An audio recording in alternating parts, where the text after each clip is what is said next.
Hey, what's up guys and welcome back to Anime King, and today I'm going to be giving you part 9 of What If Naruto Was Gilgamesh Reincarnation.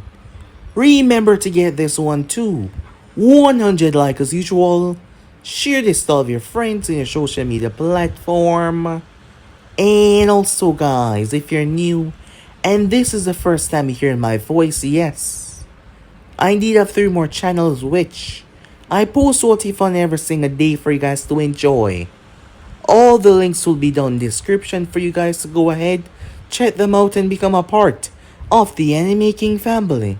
And thank you for all of your help and your support. And don't forget to turn on the bell notification to see when I post, because I do post a hell of a lot. So without further ado or wasting any more time, how about we jump right into this brand new episode? Let's begin now guys.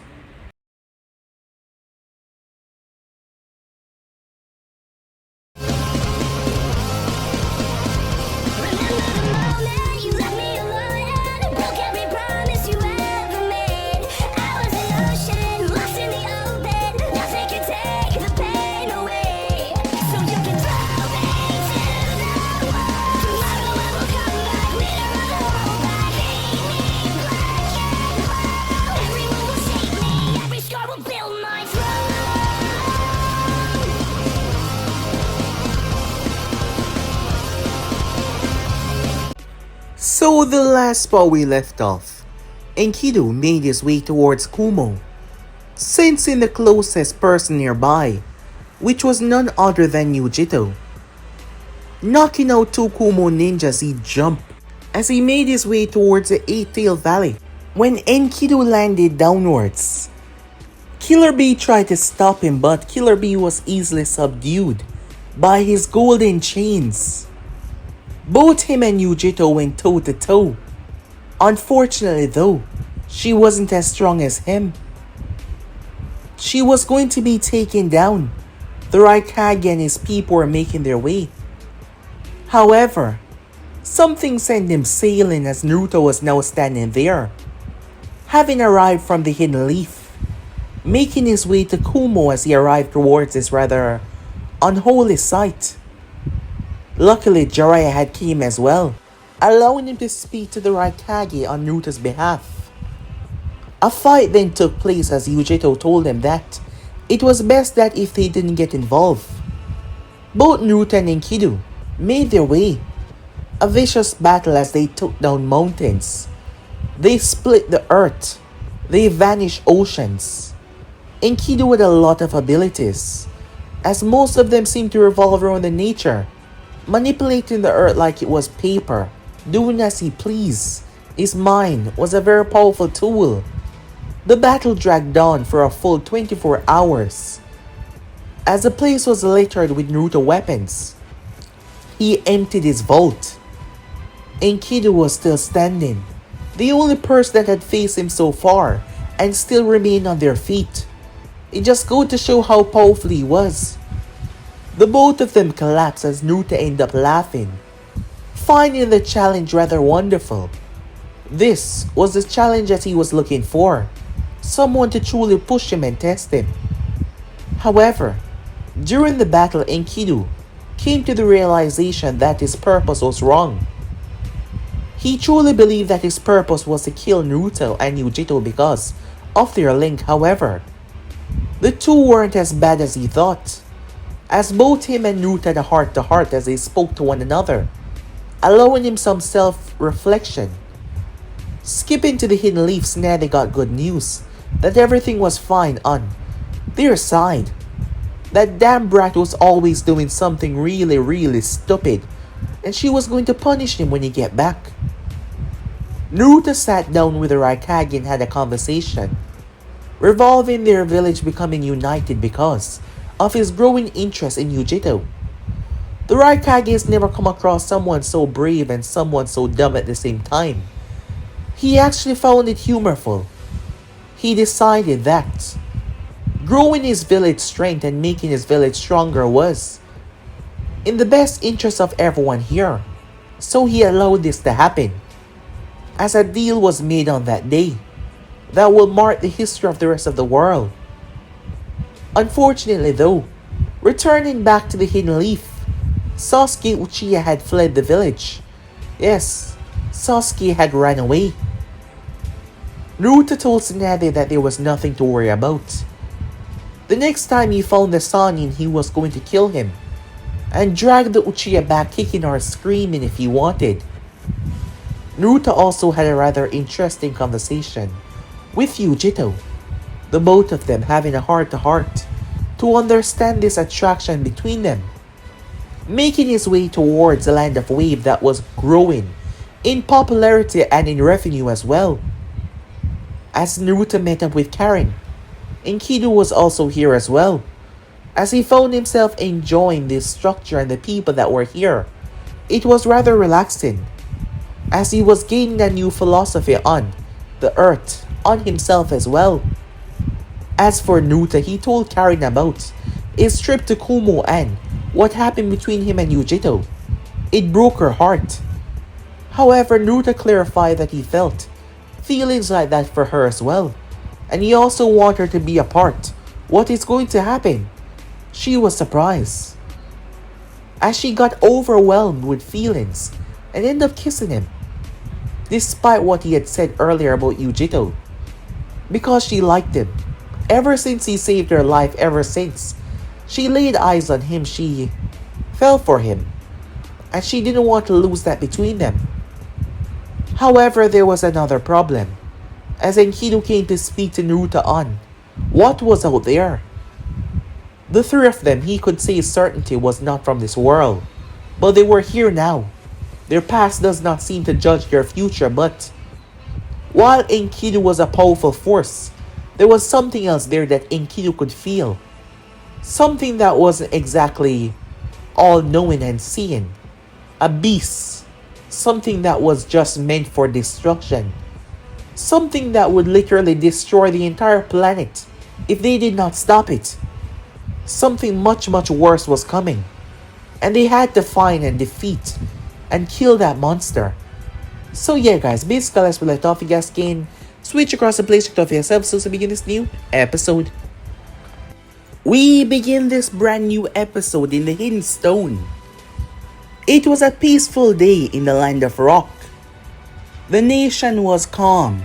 The village was peaceful as people went about their business, having no problems on their mind or head right now, except for their normal livelihood problems. Everything seemed so peaceful. However, everyone felt it. The moment it sprung into the sky, they felt the aura, the presence itself, standing in mid-air gazing down towards them. Oniki immediately stopped what he was doing in his office and floated towards his window. Opening up said window, Oniki went outside to see what was causing that. As he saw the silhouette standing in mid-air, Oniki looked rather surprised, not expecting this visit. He was not expecting it in the slightest. Slowly descended from the sky as he landed right on the Kage's tower. He was above Oniki as he looked down towards him. We need to talk. It was none other than Naruto himself.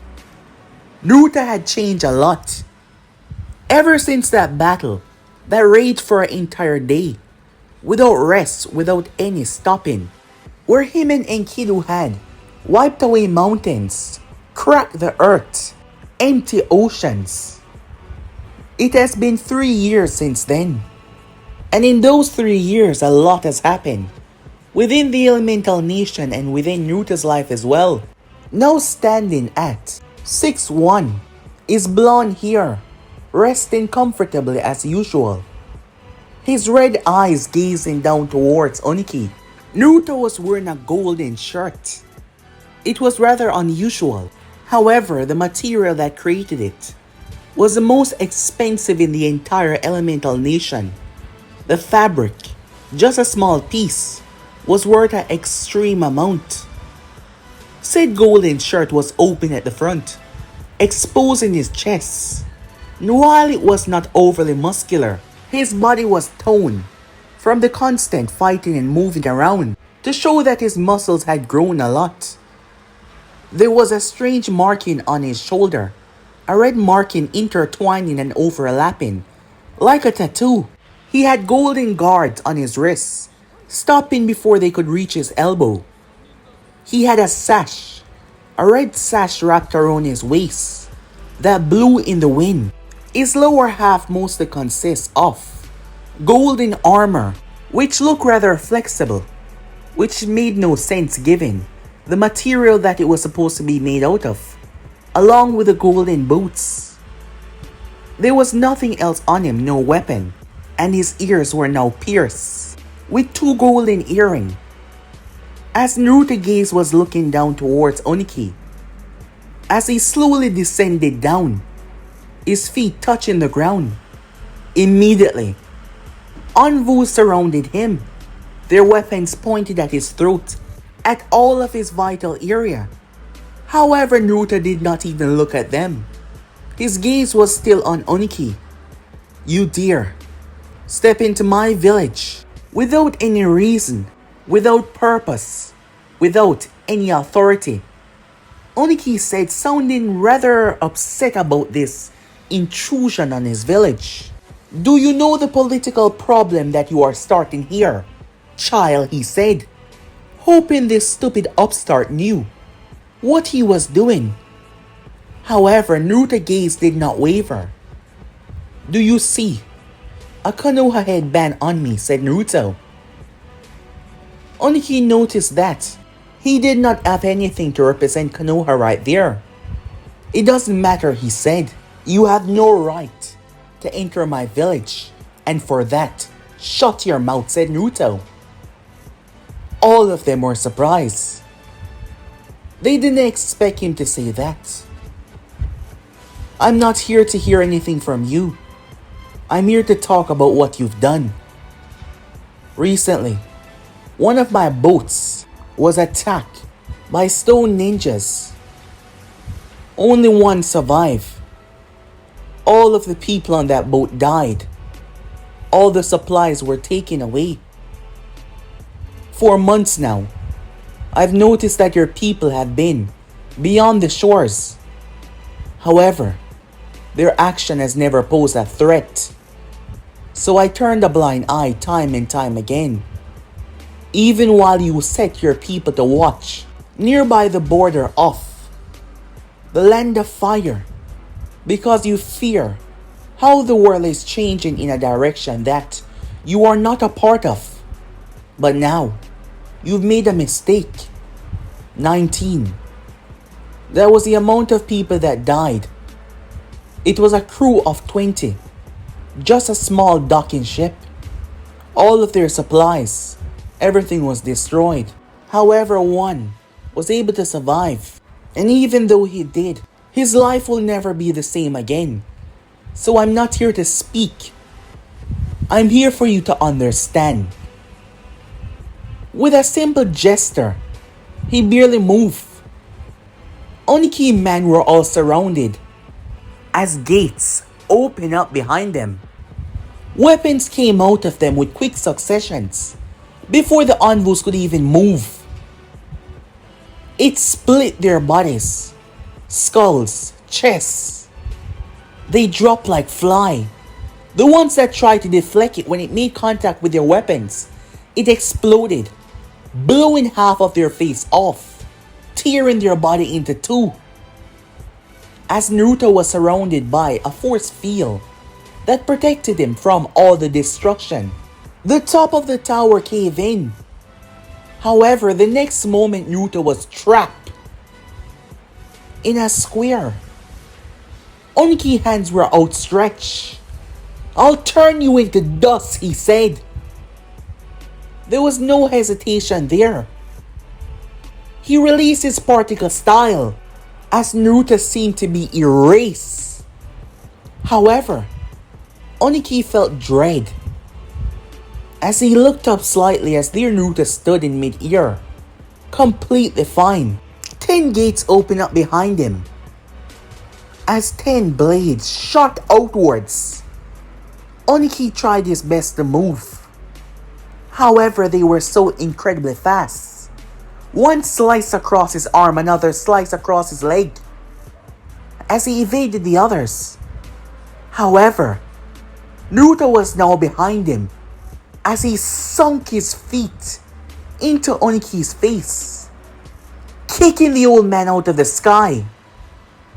Oniki came down with a dreadful force, crashing through the open hole and slamming down through his decks. Everything has changed about Naruto's strength, speed, power, force. Naruto descended down like a benevolent god, even as the tower was being surrounded by hundreds, thousands. As Oniki was picking himself up, 2 blades pointed directly at him, one at his heart, one at his brain. "Stay where you are," said Naruto. "I came here to claim the same amount of people that you've taken away from my village, and I have done so." The squad of Anvu contained 4 people, and they were all dead. That meant Oniki's eyes widened. 15 of your people died in this tower a few seconds ago, Naruto said without hesitation, looking down towards him. As that equal up to 19. I have prided myself on being a benevolent leader. People has come from far and wide to see the structure and imagination of what I seek for the future. Many believed that it was impossible, but now they realize that I can make the impossible into reality. And I've shown that by even being lenient some of the times, giving people second chances. However, there is never another. You killed my people, so I killed your people. But if you come after my people again, if you step foot to Konoha, if you step foot to the land of wave, I will return here. And when I do, image or not, I will lay waste to every single participant within this village, until there is nothing left. Remember my words carefully, old man. I don't intend to repeat myself next time. With that, Naruto was gone, his blades vanishing as well. Oniki immediately picked himself up as he rushed outside. As his people were entering, he saw the corpses. He started to check on them, until he heard, "Grandfather!" He spun around. He released a heavy breath as he saw Kurosaki, who had just entered the tower. He thought that she was here. She was supposed to be here. He was actually waiting on her, but she was delayed slightly. Oniki clenched his fist in rage as he looked around at all the people, as their bodies were mutilated in the most gruesome way. Either their heads were blown off, or their chest was blown clean open. The man clenched his fist in rage. Time skip. Naruto sat down. What he sat down on was a throne. There was no going around that. It was a golden throne. As said, a lot of things has happened in the last couple of years. Yes, Naruto was still a part of Konoha, but things were different now. The land of wave was no longer just an exportive village. It was no longer just a farming village. The village parameters had spanned tremendously. One might think that the water daimyo would have a problem with this. However, the water daimyo was actually grateful. So grateful in fact that he signed a deal with Naruto, allying an entire nation, not the village at first, but a nation with just a minor village at the time. It was simple. It was a couple years back that Meitarumi came, asking for help from Konoha, as they couldn't outweigh the storm anymore, and that storm was the Three Tails Yagura. Tsunade had made a deal with a woman, where Konoha will get a lot of benefit from their village once it recover. Land, power, money, and support as well, by signing a deal that will make them allies. Mei had no choice. Things were looking grim for them, and in a matter of months, there will be no resistance. That is why Naruto land had stretched so far. But his deal was with someone else. Not with the new Mizukage Meiterumi. One man. That was all that was sent, one man. All fighting came to an end in one day. A battle of epic proportions had struck the land. As Naruto took on the massive Three Tails. When Yagra let loose, the beast stood absolutely no chance. The killer of tail beasts. The one-man army. The Golden God. Many names. Was going around the elemental nation for Naruto. A man that did the impossible.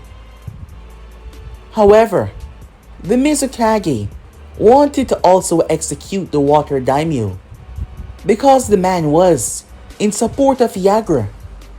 However, he spoke to Naruto first.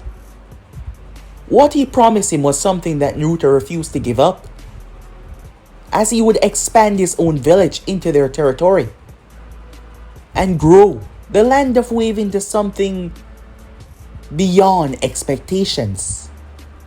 Mei was furious, to the point that she almost drew her weapons against Naruto and subsequently against the village of the Hidden Leaf. However, she was able to calm down. The Water Daimyo was still in power. There was friction between them, but it had lessened over the years. Because the man was being protected by Naruto, Tsunade and him also came to blows. Because of that, as she was not one to put up with his bullshit, instead of talking, she straight up attacked him. She punched him through a wall. However, he retaliated as well, as the both of them almost destroyed a quarter of the Hidden Leaf. However, they came to an agreement with Naruto, giving Konoha a percentage of his profits to squelch her anger, and giving Meiterumi a discount on his own profits as well. That had kept everyone calm over the years. As for the Land of Wave, Naruto's eye was fit for treasures. He saw that from the beginning. The land wasn't only blessed, it was a true work of art. Over the past couple of years, there has been countless additions to the Land of Wave. Countless people coming here to live. However, they had to pass through a screening process, as the village doesn't just let in anyone. Once a poor, failing village was now the richest country in the entire world. Its wealth had surpassed the Land of Snow, who had said to be the richest country because of their technology and what they provide. Speaking of the Land of Snow, they were allies with the Land of Wave as well, as Naruto was able to stop Dodo and placing Koyoki in charge. She came to his village as they wanted the scenery to shoot a movie. Sandio had came to speak to him, allowing Naruto to make great changes. And now, not only was their technology running greater and greater in his village, everything was growing. They had countless hotels, massive hospitals, bars, everything. His village has grown from something small to something that was rivaling the Land of Fire. However, the Land of Fire and Konoha greatly benefit from this. And also, Naruto village does not do missions, so there wasn't any obstruction. However, because of his sudden increase in products that has been going around, as they did not only come with fruits, vegetables, however, they created rice fields, taking away many of the farmer inhabitants that possess these things. But Naruto did not really care. His quality was better anyways. He was doing things that had better products. The stone, for example, the main reason why Oniki men were watching, it was because of the growing fame and popularity and wealth of this country. However, Oniki did not give that order. The group that Naruto had sent on that boat was simply passing through. They wanted to go through without any problems. However, the leader was rather boisterous because of the power that Naruto possessed. But even so, the stone ninja attacked first. None of them expected that. No one has dared make a move because they realized just who Naruto was. They tried to clean it up, they tried to cover the evidence. However, the sole survivor who was able to escape to report back in was found by one of Naruto's people. It wasn't just anyone though. It was Enkidu on one of his daily strolls, making his way, simply walking on the sea like it was nothing. He had rescued the survivor, as the stone ninjas had ran away, when he simply left the ocean to swallow them. The water came up like a monster to simply devour them whole. He was able to spare his life. However, his legs were damaged badly. The adrenaline and rush, once that was able to calm down, the effects were worse than they thought. However, Naruto could do something about that. So after getting this information, Naruto decided to show them that his village and himself was not someone to be trifled with, as he simply stepped into their village and did what he must to make them think otherwise of sending people to his home. However, his action would not just go away like that, as there would be many problems to follow. But once again, Naruto did not care. There wasn't anyone that he feared enough. Not an entire nation. Not an entire nation combined with several others that could force him to stand down or to accept anything that he doesn't want to accept. But he knew that it was just starting. Time skip. What the hell were you thinking? Tsunade shouted at him. Do you have any idea what you've done? Tsunade said, shouting at Naruto as she was out of her seat. Yet Naruto sat there calmly, as he was simply looking at her. Yes, I'm fully aware of what I've done. So you were in your right mind when you decided to go to the goddamn land of stone and kill their people and attack their Tsuchikage right in front of them. You know what this would lead to, right? Tsunade shouted as she couldn't keep her voice down or her anger contained. You do not know the entire situation. So would you kindly sit down so I can explain myself? Sit down. You want me to sit down? Tsunade started to chuckle as Naruto narrowed his gaze.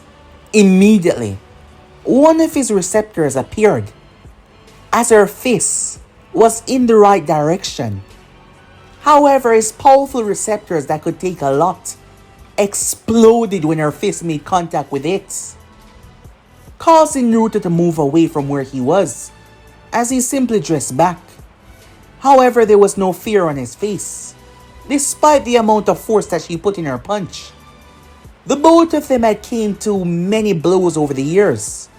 They were constantly fighting because of their clashing personality.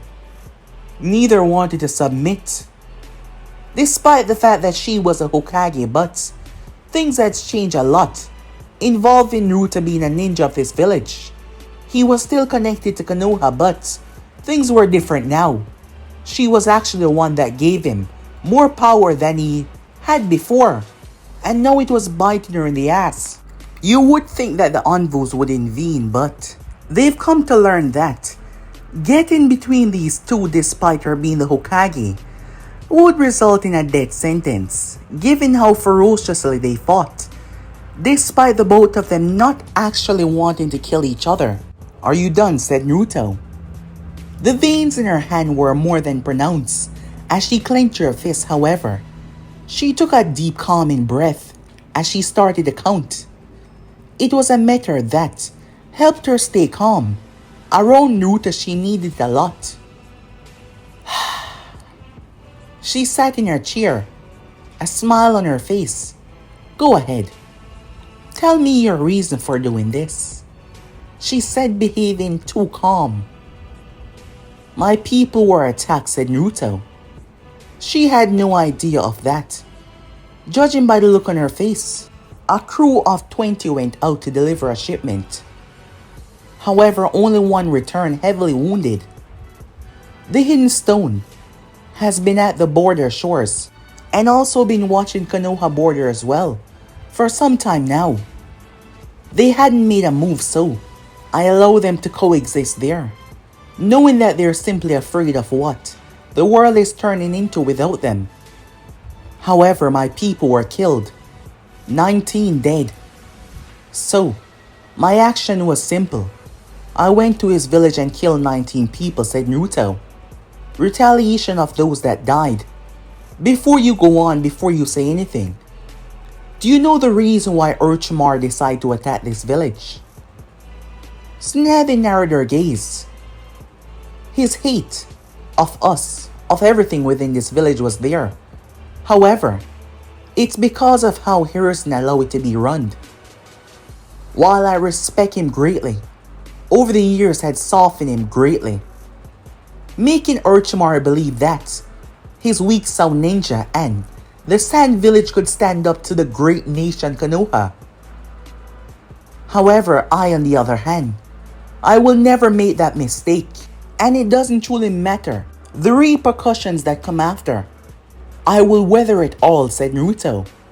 However, allowing my people to die and going there to talk peace is something that I will not do, said Naruto. So if you want to be angry, fine, go ahead and be angry. If you want to fight, fine, let's fight. I've done what I've done, and it's not going to change anything now. And if he does come after my village again, even if he was to step against Konoha, I will go there myself and wipe that damn country off the map. It doesn't matter how many I have to kill, said Naruto, his gaze fixated and serious. Tsunade took a deep breath as she exhaled, now knowing everything. Now she saw why he made a move. On the outside, Naruto seemed violent, uncaring of anything around him, but he had a deep admiration and love for his people. For those who he saw a part of his circle, a part of his home, as she's realized that a very long time ago. To the people that he cared about, even the way they fought, even the way they almost crack each other when they went toe to toe. She cared for him, and he cared for her deeply, and so does he care for his people as well. It might seem like he just went there to slaughter, but the pain of the people that he lost, it angered him greatly. And Naruto was not one to stand by and allow anything to happen. As for his position within the village, Tsunade had basically gave him the rights that Jiraiya possessed. Jiraiya was able to go and come whenever he pleased, being a Sanin and not to mention being Konoha, spy master. Many would be against this, giving him such free roam, given the power that he now possessed, and given the dexterity of the links that he had. However, all of that was put to rest because of the country that Naruto owned, who was bringing in a massive revenue that was rising beyond anything that the members and the council could even imagine, and Konoha was in that. And so far they had no reason not to trust him. Everything that he's done has been in for the best interest of the villages, Konoha included. As Tsunade took a breath once again, what did he say to you? I didn't much get anything, said Naruto. I simply told him what was gonna happen. However, we will find out in a short couple of hours. You will see if he removes his people from your borders, or if he decides to move in even more. Tsunade massaged her temple. I will not hang you out to dry, she said, but next time you're going to do something, come to me first. You can travel vast distances within seconds. So next time you're going to make a move, next time you're going to do something stupid, come to me, so I can have a conversation with you. to see if it's the right thing before you making a move that might put all of us in jeopardy. Am I understood? She said to him. I don't like being talked down to, said Naruto as he looked at her. Reasons I allow you to get away with it. To this day I still can't understand. Fine. I'll come to you. The door flew open. It was Shizune. Sorry for interrupting, but it's urgent, she said. They looked towards her as she handed Tsunade the letter. Tsunade opened said letter, as it was already decoded, and checked for any traps or anything. It was from the hidden sand. Tsunade handed said letter to Naruto afterwards, as he read it. The Kazekage has been captured. Time skip. Sakura Haruno was told to enter the office as she did. Upon entering, she saw Naruto. It has been some time since she last saw him. Yes, it has been some time. Around 2.5 years now. And she had to say he had grown up a lot. He looked completely different. As Naruto was looking at her, his gaze fixated on her as he looked at her from head to toe. You've changed, he said to her. Tsunade had taken Sakura on as a pupil, as Tsunade had saw determination in the girl that the other medics just didn't have. So she also taught her the secret to her super strength technique. Naruto looked rather impressed. Well, it was a loose statement. I must say, you're a lot better than you were back then, he said. I see you're more determined than ever. A much better result than the weak, useless side of yourself back then. Sakura's sweat dropped. And I see that you haven't changed. Still arrogant and say whatever comes to your mind, without thinking about others' feelings. What's the point if you can't say what's on your mind? But truly, I must say, you've come a long way, he said. Do not think I've forgotten about the Uchiha and him leaving the village. I made you a promise all those years ago that I would bring him back to this village as well. It will be up to you to place him back on the right path. Wait, what about you? She said. Sasuke and I never truly got along. You on the other hand, you loved him. Sakura's cheeks turned red as Naruto said that without hesitation. Him on the other hand, he's filled with so much hate and regrets. I'm not sure what will be his final destination in the end. However, I see you're still determined to do whatever it takes. Am I correct? She nodded. Good, said Naruto. Now let us go. I've been told about your spectacular medical ninjutsu growth. And there are some problems that your expertise are needed on. Within the hidden sand, Sakura looked towards Tsunade. He will tell you two everything along the way. You too? Sakura said. Well, isn't this a fun little reunion? A voice spoke up. As Kakashi Hatake stood at the window, I was wondering how long you were going to stay out there, said Naruto. Kakashi-sensei, said Sakura, as she hasn't seen the man in some time now. Time skip. The group arrived to the sand courtesy of Naruto, which meant they had time. When Temari saw Naruto, a look of relief washed over her. That Tsunade had sent such a big gun to help them. A lot has happened with Gaara as well in the past couple of years, and Naruto was a big part of it. A couple of years back, Gaara was obsessed with trying to understand how he was defeated so easily. He hated it. With Naruto's status being out there, being the host of the Nine Tails, he was just like him. Yet Gaara couldn't understand. He felt humiliated.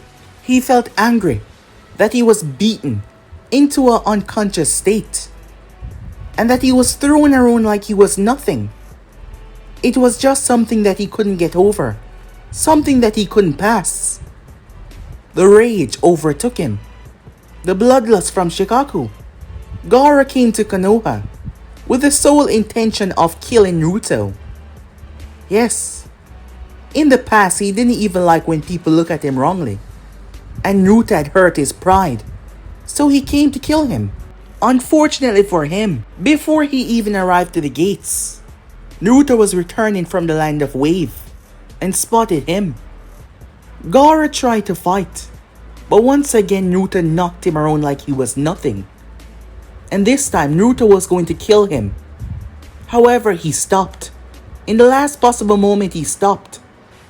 Gaara was confused. His pride was bruised. He felt lost, he felt empty and angry. This was a feeling that he just couldn't get past. However, the reason why Naruto stopped was because of his new friend, Enkidu. As Naruto had looked how broken Gaara was. Granted, Naruto did not feel any pity or sympathy for him. However, there was something that the both of them had in common. They were Jinjulikis.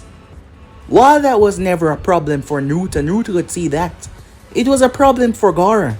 And with the reputation fixing between the Sand and Konoha, Naruto decided to take pity on him, as Gaara needed to know why he was so much stronger than him. Naruto straight out told him that he was pathetic, and that he was weak, and his strength could not be mixed or even seen to be the same thing. That the both of them would never be on the same level.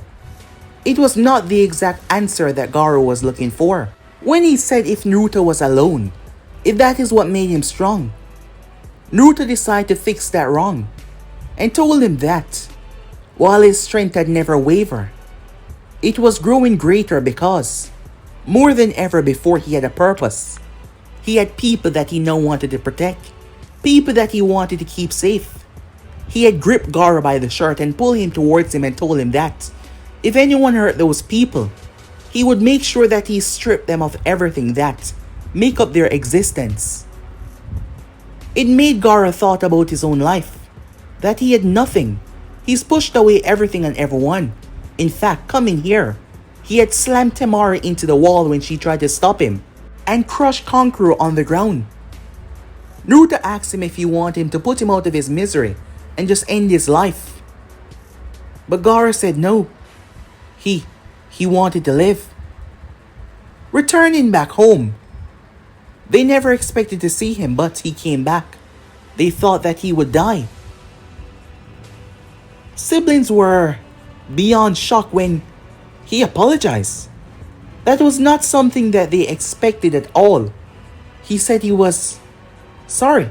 From that day on, Gaara started to change. Even the troublesome Shikaku was no longer messing with his mind to the point that he couldn't express what he wanted to express. Temari had asked him who did this. It was all because of him. The one they call Naruto Namikaze. The one that everyone was talking about. The one that turned this sound into dust. Since then, Naruto had visited the Sand. Tsunade had sent him to show a strong front. And Gaara had talked to him. Gaara had become a changed man. A completely different person. And it had showed. Both Naruto and Kakashi were currently watching Sakura as she got to work, removing the poison from Kankuro. So, said Kakashi, how has things been? A lot has been rather troublesome and a waste of time, said Naruto. A lot of things take a lot of time to do in this world. However, I suppose, with my life right now I'm resolute, and quite alright. My people worship me as a god. There is two beautiful maidens that has captured my heart, said Naruto. And my people and friend and villages, they're safe. What else could I ask for? Other than a good battle. However, I believe that something like that will never happen again. Why so, said Kakashi. My strength has reached a level that I don't believe it could be tested by anyone on this planet. Naruto said as he looked through the window that was nearby. Maybe one day though, he said. Recently, Naruto has been feeling something. It wasn't a presence, it was the earth itself. There has been tremors, earthquakes. In the past couple of weeks he had felt over 15 minor earthquakes. They were small, almost unnoticeable, but Enkidu had felt them a lot greater as well. As Naruto felt them, and he knew what was happening. Yes, he knew rather well. It was a thing that he spoke of.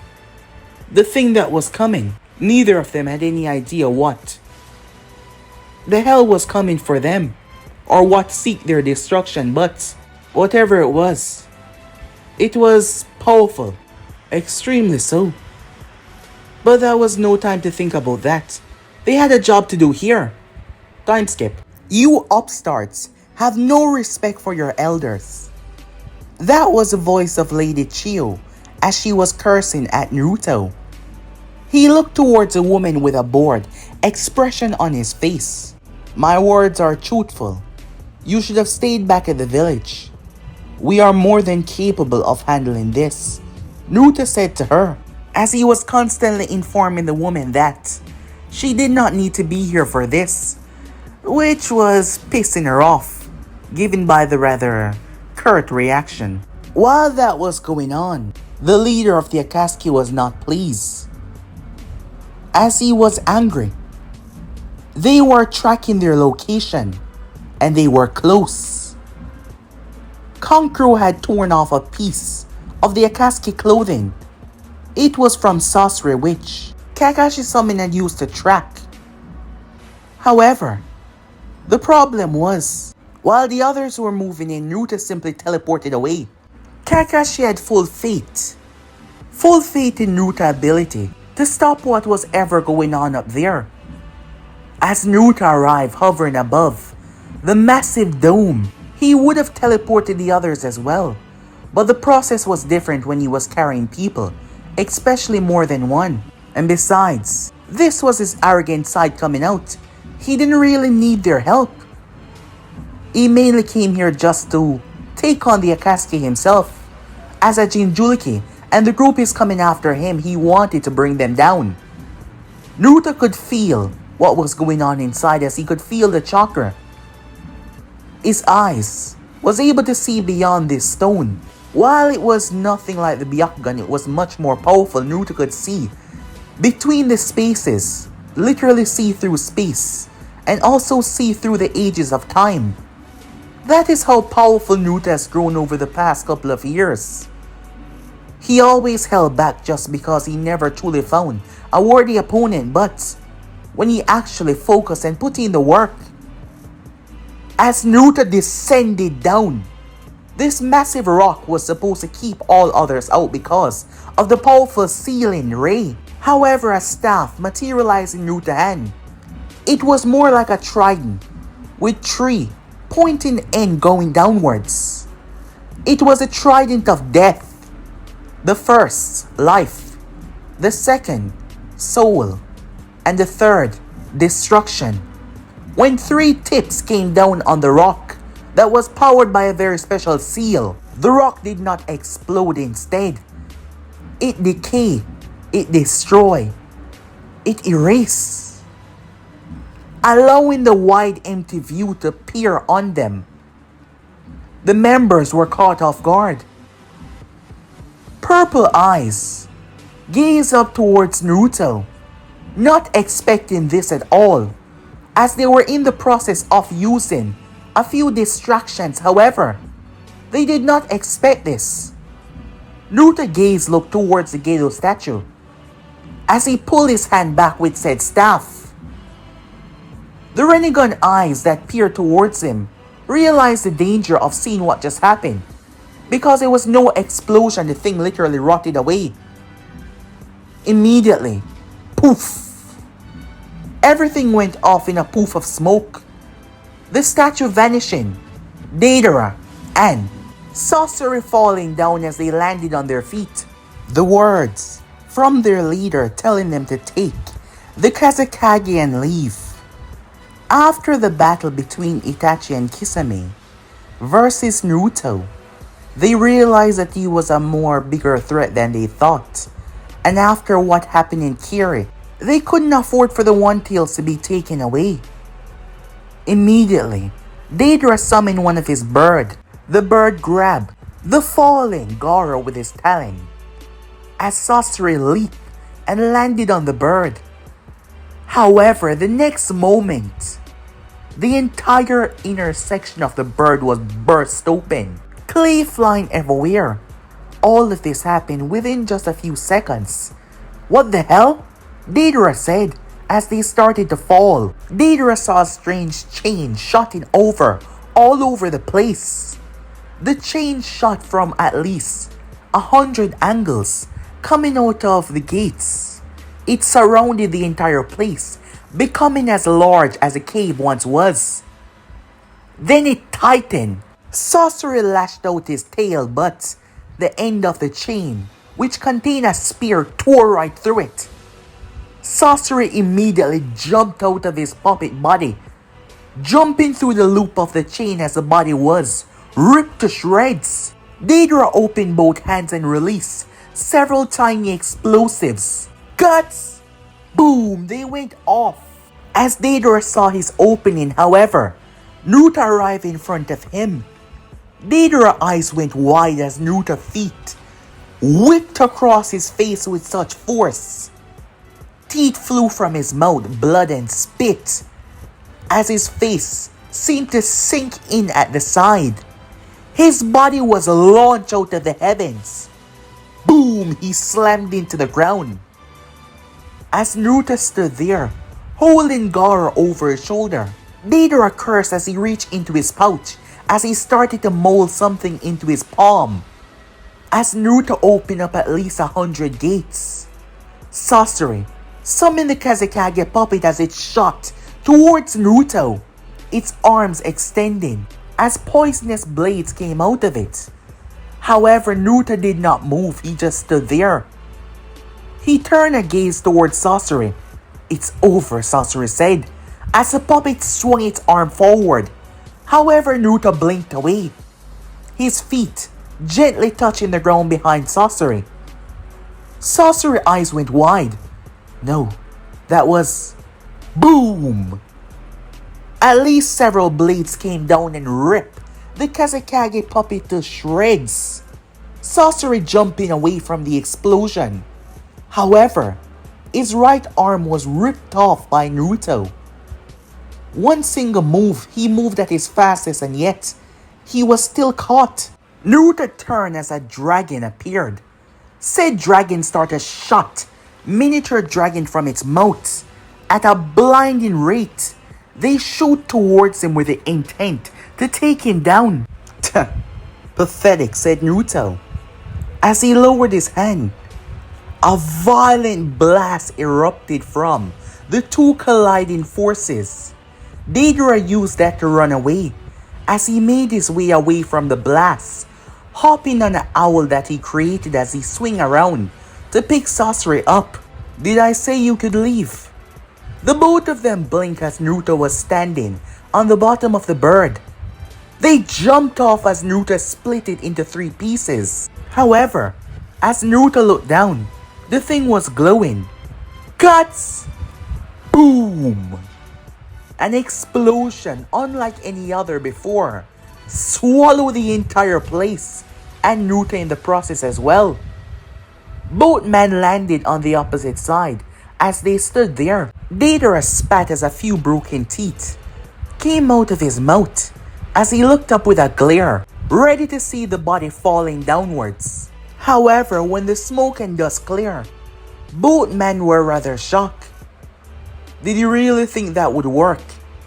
That weak, measly explosion would do anything, said Naruto, as he was no longer holding Gaara on his shoulder. Both men stood there rather shocked. Sasori pulled out a scroll. As he grabbed the section of his heart and opened it up, he threw the scroll in the air. Playtime was over. 100 puppets arrived. As the contact in his chest connected to every single one of them. I have used this technique to take down a country, and it shall be your undoing, Sasori said, as Deidara's hand mouth started to move, molding clay, both of them getting ready to put an end to Naruto Namikaze. However, all Naruto did was sigh. I truly hope that The one that runs your organization is a lot stronger than you. For the sake of actually finding myself a challenge, I won't even drag the information out of you. I'll simply give you what you both deserve. Death. Naruto blinked away, using speeds beyond their eyes, appearing right in front of Deidara. Deidara's eyes went wide as he brought his hands up. However, blood splattered as something flipped in the sky. Naruto was holding a blade with 3 points, one going straight and 2 going to the right and left. Deidara's arm had been taken off in the process, but not only that. The left blade that pointed outwards, it generated a violent gust of wind, throwing Deidara back as he slammed viciously into the wall. He dropped to his knees as he puked out blood. Naruto appeared above him, dodging away sorcery puppets. Naruto's feet descended on Deidara's skull as he drove it into the earth, shattering his nose and busting his face up. Blood sprayed down on the earth. Naruto grabbed Deidara and jumped away. As the puppets came raining down, Naruto flew through the sky, still holding on to the semi-conscious Deidara. Naruto then suddenly stopped. As all the puppets turned to face him, he grabbed Deidara. "Here, you can have him back," Naruto said. As he threw Deidara, he then lifted the blade. Wind, lightning, and water combined. Naruto swirled it as each of the spears on the blade had an element. He swirled the blade until a massive typhoon formed. It swirled and turned into a tornado, a literal hurricane as he slashed downwards. The force came out unlike anything ever seen before. Sasuke tried to pull back his puppets' butts. The rotation sucked them in. Deidara cried out as that was his last scream. His body was zapped and torn to shreds in the violent attack. Sasuke watched all of his 100 puppets reduced to nothing in seconds. As Naruto stood there, still glistening with power, as Sasuke started to run away. He was doing a tactical retreat. He could not win this. As Naruto stood there watching him, Naruto closed his eyes. As he could see Sasuke's heart, the plastic sealing heart that he had. The blade in his hand vanished as Naruto summoned another blade. The blade was simply pure white. If you weren't focusing, you wouldn't be able to see the blade clearly, as it almost looked invisible. Naruto, with his eyes closed, held said blade up to the sky. As the blade started to waver in the air, no, it wasn't the blade, it was the sky itself. Naruto brought his hand up before he slashed with a momentum. No effect, no blast, nothing came out. As Sasuke was running for his life, he felt something. Space behind him opened up as Naruto sliced right through space. Sasuke's chest cavity and upper half was ripped asunder, torn apart, as the blade had cut through space itself. Naruto held the blade in his hand as he arrived, looking down towards the lower remains of Sasuke. The blade vanished away. While the blade was incredibly powerful, that wasn't even his most powerful weapon. His most powerful weapon could not even be defined as a blade. It was something different entirely. So far, Naruto has never used it because he hasn't found anyone to use it against. He would have used it against Enkidu, but after the battle had dragged on, Naruto realized that he didn't want it to kill him. Naruto made his way as he vanished, reappearing where he had stashed Gaara during the battle. Gaara was suspended unconscious in mid-air, surrounded by his protectors, as his body was being held up by them. Naruto grabbed him by the back of the shirt as he lowered himself down along with Gaara. Naruto then paused in mid-air. As the sky quaked, there was a sudden flash. as there was a barking thunder. Naruto's gaze narrowed as he looked towards the normal occurrence. Well, to the normal eye it might seem like that, however. It wasn't. The wind started to howl and blow. The next moment it was gone. As Naruto made his way, the backup just arriving. Meanwhile, standing on a rather tall mountain top was Enkidu. As a cold chilling sensation washed over him, his eyes were closed. He gazed out towards the horizon as he saw thunder and lightning clashing in the sky. He felt tremors going through the ground. It's coming, he said. But guys, be and subscribe right here. For what's the next person do, like, subscribe, comment down below, and turn on that bell notification as they posted. But I'm off and I'll see you guys soon. Peace.